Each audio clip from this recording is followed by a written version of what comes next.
Salut tout le monde. J'espère que ça va bien.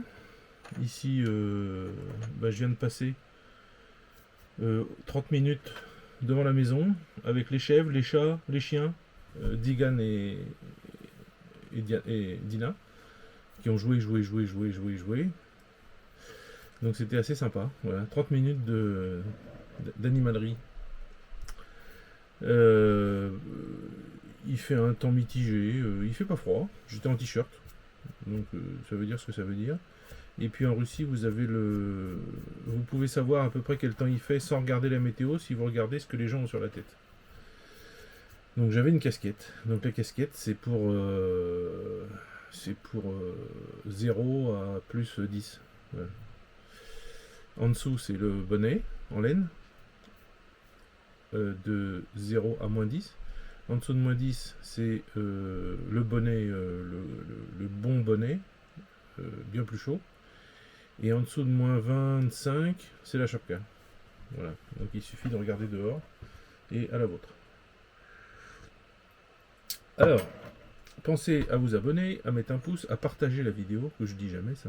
Enfin, rarement je le dis, mais il faut la partager parce que comme ça j'ai plus d'abonnés du coup. Et je peux dire plus de bêtises.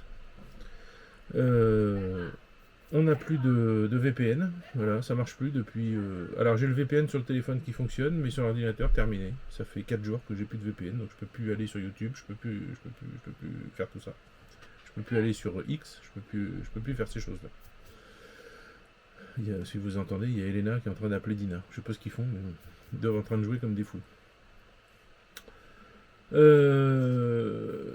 Voilà, abonnez-vous, tout ça, tout ça. Et puis pensez au moment des soldats. Je le dis, je le redis, je le redis. C'est important. Euh, Comme je leur dis, les Français qui vous envoient ces dons, c'est des gens qui sont pas d'accord avec le fait qu'on leur pique sur leurs impôts pour acheter des canons César et des obus de 155 et des munitions de ci et de ça pour donner aux soldats ukrainiens, aux nazis, aux mercenaires pour qu'ils vous tuent vos enfants. Et les dons que je reçois, moi, qui sont volontaires et qui sont pas du genre on n'a pas le choix, comme les impôts, et ben ces dons-là, c'est pour elles et c'est pour les aider, c'est pour, je vous ai déjà dit, c'est pour payer la psychologue, c'est pour les taxis, c'est pour le thé, les gâteaux, rester ensemble, payer des fois une femme pour faire ce qu'ils appellent un masterclass. Comme la dernière fois, c'était des petites poupées. Une dame est venue apprendre à faire des petites poupées. Ce qu'on appelle domovoy, c'est des petites poupées qu'on met dans la maison et puis qui protègent votre maison. Il faut leur mettre à manger des fois, de temps en temps. Des gâteaux secs, des fruits secs, tout ça. Enfin, des trucs qui pourrissent pas évidemment. Et puis il doit être en hauteur. Voilà. Et il surveille votre maison. Alors aujourd'hui, je voulais vous parler de l'énergie. Alors l'énergie en Russie, c'est un sujet important. Il faut savoir que, comme Elena le dit souvent, elle me dit, je comprends pas pourquoi on paye l'électricité, le gaz, tout ça. Enfin, l'électricité, c'est autre chose, mais le gaz, l'essence et tout, parce que dans la constitution russe, c'est dit que tout ce qui est dans la terre, ça appartient au peuple russe. Et comme je lui ai répondu, oui, ça appartient au peuple russe, mais ceux qui investissent pour sortir ça de la terre, faire des usines, transformer en essence, transformer pour les plastiques, et ben eux, c'est eux qui prennent les sous en fait. C'est pour ça que l'énergie est pas trop pas chère. Voilà.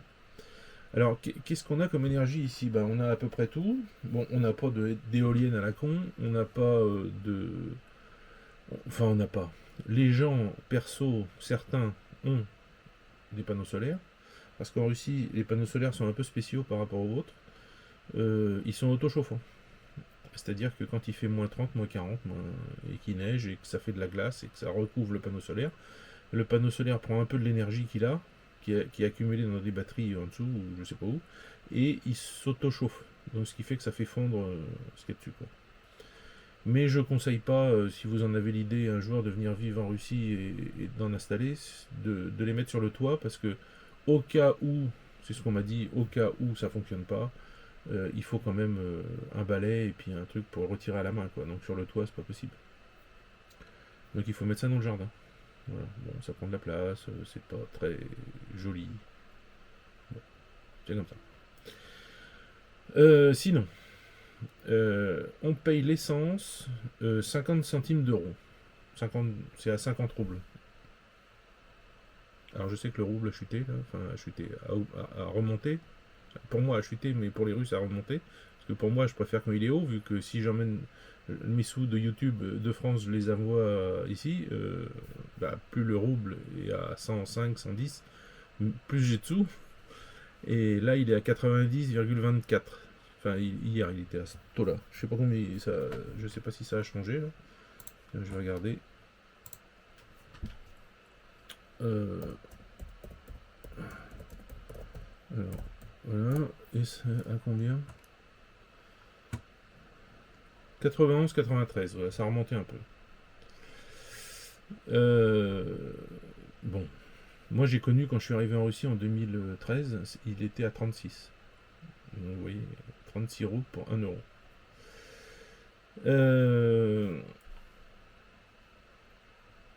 Donc l'essence, elle est à 50 centimes. Alors le 92,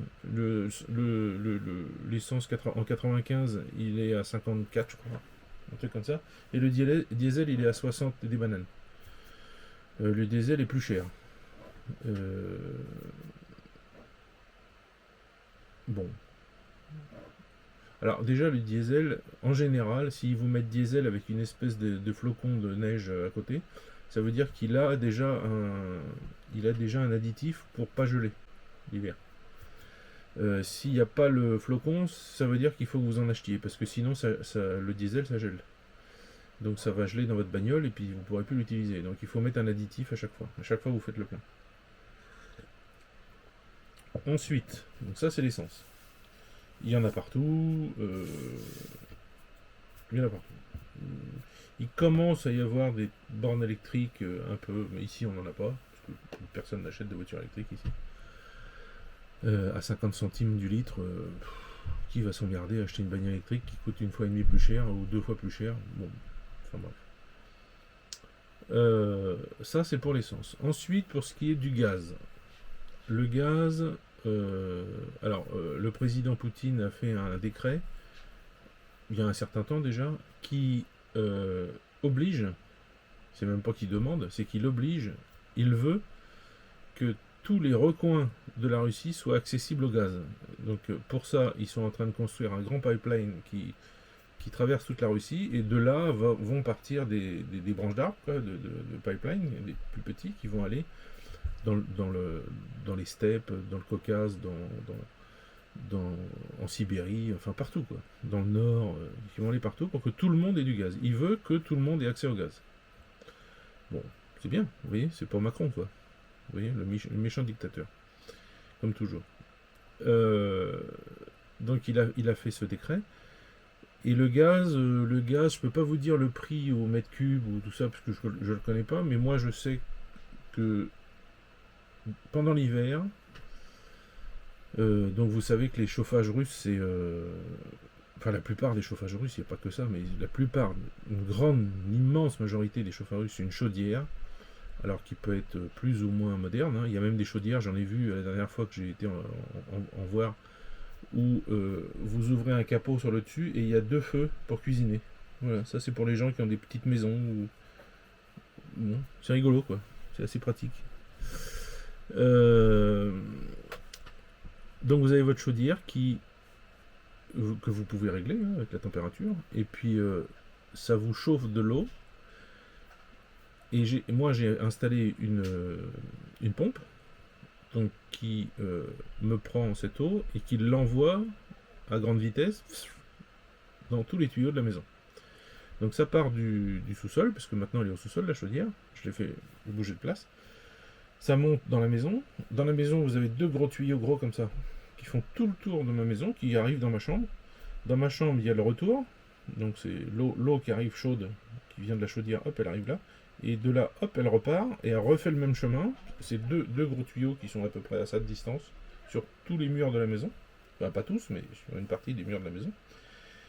Et l'eau chaude repart à la chaudière, où elle est réchauffée, et où elle revient, voilà. Donc, il faut savoir que les maisons en Russie, c'est des maisons en bois avec en général des rondins comme ça. Ma maison est comme ça. Et je n'ai absolument aucune isolation. Pas besoin. Déjà, le bois, c'est ce qu'il y a de mieux. C'est bien plus protecteur que un mur de briques avec de la mousse, du placo, tout ça. Non, ça c'est. Vous sentez le froid sur le mur. Ici, jamais. Et en plus, ces deux tuyaux font une sorte de mur de chaleur. Donc en fait, le froid ne rentre pas, quoi. Enfin, il vient pas chez vous, quoi. Donc, c'est pas pour ça que les murs sont froids, hein, ils sont pas du tout froids. Mais en plus, ils sont chauffés avec le système. Mais en fait, ça chauffe très très bien. C'est. Je comprends.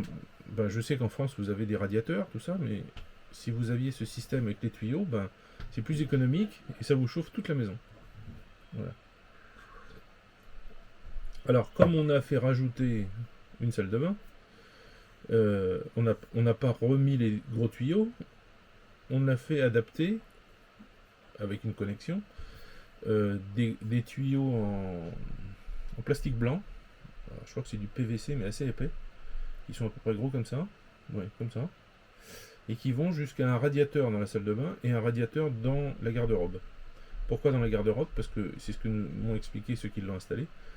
Comme il fait moins 30, moins 40 dehors, et qu'à l'intérieur on a de la chaleur, mais entre les deux il y a cette garde-robe, et que dedans il fait une température mitigée, il va y avoir des champignons sur les murs. Donc pour éviter les champignons, il faut chauffer. Donc on a mis un petit radiateur, un truc comme ça, quoi, qui chauffe la garde-robe. Alors ça chauffe en permanence, vous pouvez pas le baisser, vous le coupez ou... Non, c'est tout. On peut pas régler ça. Et on s'en fout, il n'y a pas besoin. Donc tout ça, ça coûte entre 25 et 30 euros par mois de gaz, l'hiver. L'été, 90 centimes d'euros. Parce que c'est coupé et c'est juste la gazinière et le four. C'est tout. Donc ça coûte rien, ça coûte pas cher, parce que le gaz est vraiment très peu cher. Ensuite, pour ce qui est de l'électricité, ma facture d'électricité à peu près tous les mois, elle est de 5 euros. Un petit peu plus maintenant parce qu'on a rajouté la salle de bain, donc il y a une ampoule de plus, en sachant que je paye 5 euros alors que j'ai deux lampes. Bon, j'ai mis des économiques quand même, mais j'ai deux lampes, voire trois des fois, mais là elle marche plus, la troisième, c'est le système qui marche plus, c'est pas la lampe, c'est pas l'ampoule, qui sont allumées 24 sur 24. Non, pardon, qui sont allumées toute la journée, pardon. Donc ça c'est la zone hiver pour les poules, où je leur allume la lumière le matin à 5h30 à peu près, et je la ferme le soir à 6h30. Ce qui fait que ça leur fait une sorte de journée, quoi, puis sinon elles font pas d'œufs. Donc voilà. Donc, ça, je suis obligé de la laisser toute la journée. Et puis les chèvres, bon, ma grange est assez sombre, donc je vais pas les laisser dans le noir. Bon, là, elles sont dehors parce qu'il y a du soleil. Mais en fait, elles sont avec une lumière économique qui est là, et puis qui éclaire les deux box. Et c'est suffisant. Voilà. Donc je coupe la lumière de la grange et je laisse allumer la lumière des box. Voilà, donc ça toute la journée. Je paye... alors à la maison, qu'est-ce qu'on a d'électrique? J'ai l'ordinateur, j'ai les lumières, deux dans la cuisine, une dans l'entrée, une dans le couloir, une dans la chambre, une dans mon bureau. Voilà, 5 euros par mois. J'ai mis des ampoules économiques, je vous dis. Mais pourquoi j'ai fait ça? Surtout parce que c'est surtout pour la grange. Parce que il y avait des ampoules à incandescence avant avec une protection en verre, mais ça commence à être assez vieux et les ampoules incandescentes, si ça pète, on ne sait jamais. En dessous, c'est de la paille sèche, donc non, je ne veux pas prendre le risque de foutre le feu à la baraque. Donc partout, j'ai mis des ampoules LED économiques qui marchent très bien, qui sont pas d'une qualité. Il faut que je les change, surtout dans la grange, je sais pas pourquoi. Il faut que je les change tous les 2-3 mois. Voilà. Elle commence à faire bling, bling, bling, bling, à faire une lumière sur deux, là, vous savez, à clignoter, voilà. Donc non, c'est pas terrible. Donc voilà. Ensuite, qu'est-ce qu'on a d'autre? Donc je vous ai dit, les éoliennes, ça n'existe pas, les panneaux solaires, presque pas. Tout ce qui est chauffage, comment on appelle ça déjà? Vous savez, il creuse un trou assez profondément et ça va prendre la chaleur de l'eau de la terre qui est à 12 degrés ou je sais plus combien, et ça la remonte et puis ça la met dans des tuyaux tout sous votre maison. Euh, euh, Quelque chose thermie, ça s'appelle, je me rappelle plus comment ça s'appelle. Bon, ça n'existe pas. Ça n'existe pas pour la bonne et simple raison que le système pour que l'eau chauffe, il est à l'extérieur, je crois, et nous, en hiver, ça gèle à 1m50, 1m70. Donc, c'est pas possible, le truc, il va exploser. Donc, on n'a pas ce genre de chauffage. Après, pour l'énergie, bah, c'est à peu près tout. On n'a pas d'autres. Donc, les usines fonctionnent au gaz, en général, fonctionnent au gaz. Mais ils ont le double, ils ont l'électricité aussi, mais en général c'est au gaz. Bon bah le chauffage est au gaz, voilà. Et dans les usines vous avez, bon je n'ai jamais travaillé en usine en France, mais j'imagine que c'est pareil. Vous avez une équipe de, je sais pas, peut-être 6 bonhommes qui font jour et nuit, qui font les 3-8 quoi je pense, et qui sont là par deux à faire la sécurité, à contrôler, à voir si tout va bien. Voilà. Donc, dans les usines, voilà, ils contrôlent. Je sais qu'à l'usine d'Elena, c'est comme ça. Voilà. Qu'est-ce que je peux vous dire d'autre? Quand on va. Il y a un truc, une différence avec la France, mais c'est toujours à cause du froid, à cause de l'habitude de vivre dans le froid des fois. Si vous allez à l'église, c'est chauffé. Voilà, les églises sont chauffées, très lumineuses, très éclairées, de l'or, de l'argent. C'est pas parce qu'ils veulent montrer qu'ils sont riches, c'est parce que c'est des métaux qui sont nobles et qui restent longtemps. Et c'est vrai une icône avec de l'or et de l'argent dessus, tout ça, c'est beau. C'est beau. C'est très beau. Donc du coup, bah, c'est comme ça, et c'est pour ça que les églises orthodoxes brillent de tous les feux, de tout feu. C'est très très joli. C'est vraiment joli comme tout. Donc en fait, bah, va falloir que je vous laisse parce qu'apparemment j'ai des gens qui viennent pour installer la fosse septique. En passant, ça m'a coûté, la fosse septique va me coûter tout, l'installation, le système plastique, le gros conteneur avec les bactéries, je sais pas quoi, et l'évacuation d'eau. Ça va me coûter 1400 euros. Voilà, 2 mois de YouTube. Voilà, je pensais garder ça pour après pour des travaux, mais il faut vraiment qu'on fasse la fosse septique. Donc voilà, je vous laisse, et puis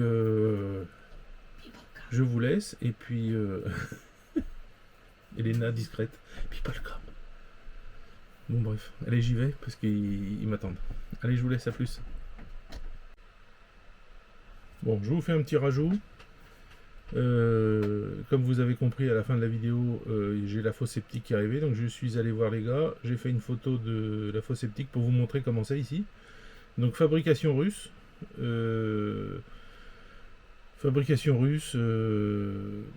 super qualité, il y en a pour 3 ans sans vider. Donc 1443 euros.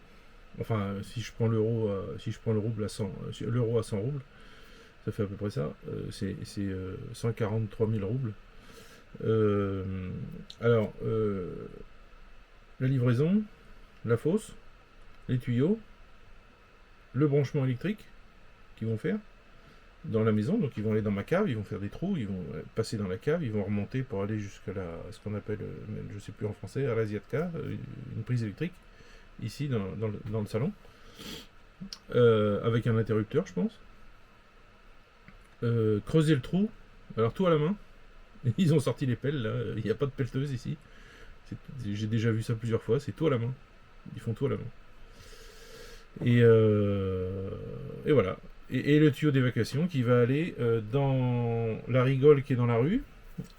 Et on se posait la question avec Elena, parce qu'on nous avait dit que ça pouvait être une amende de faire ça, parce que c'était dans la rue. Mais le type là vient de nous dire, mais non, puisque c'est de l'eau propre. ce qui va sortir de la fosse septique, après que les bactéries aient fait leur travail, tout ça, tout ce qui est merdouille, ça va rester au fond, et l'eau des toilettes, de la chasse d'eau, de toute cette eau, qui sera filtrée dans la fosse, sortira propre. Donc voilà, il n'y a pas de problème. Voilà, je voulais vous rajouter juste ça. Donc je vous mets la photo, soit avant ce petit blabla, soit après, je pense plutôt après. Voilà, je vous mets ça maintenant. Allez, je vous laisse, à plus.